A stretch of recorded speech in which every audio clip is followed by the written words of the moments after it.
Nalika Semar mudhun ana ing jagat, Semar durung darbi ruwang. Tumuli Semar sowan maneh marang Kayiwangen. Nalika semono pancen ingkang nampa dudu kok Manikmaya, nanging wong atuwaning Semar ya kuwi eyang kita. Eyang kula? Iya. Sang Hyang Tunggal.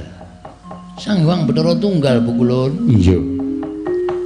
Nalika semono Semar ingkang wis dadi jalma wantah, mula ora aneh yen to jalma mau kedunungan ayang-ayang, tegese lelayangan.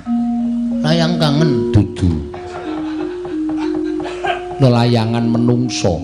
Lelayangan mau tumuli disebda dening Sang Hyang Tunggal wujute menungso ingkang gombak. Gombak kuwi darbi rambut nanging ora tinata. Nanging gandeng kita kuwi wonge gecul kumarucul demen bebagongan. Mula tumuli diparingi tenger bagong. Lan kita ngerti sejatine kita kuwi tuwa dhewe tinimbangane Garing lan Petruk.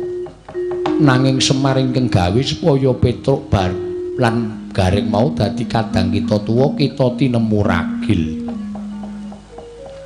Berarti napa? Berarti kuwi apa?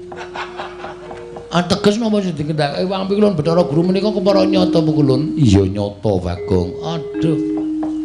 Wah, wis kula kebacut ngamuk teng Kahyangan Bu Kulun. Mula ora aneh lamun kita iso ngasurake para dewa, nanging aja pisan-pisan kita ngraman ana ing Kayiwangan. Jalaran kita kuwi kesawapan daya kekuwataning Ismaya, merga kita dumadi saka ayang-ayanganing Ismaya. Mula kekuatan kita kuwi sak traju, sak bobot kelawan Sang Hyang Ismaya. Dirungokke Mar. Macem-macem karo aku tinju. Gedhe ndase. Dikandhani nek digdaya kaya aku. Mekaten Bu Kulun? Iya,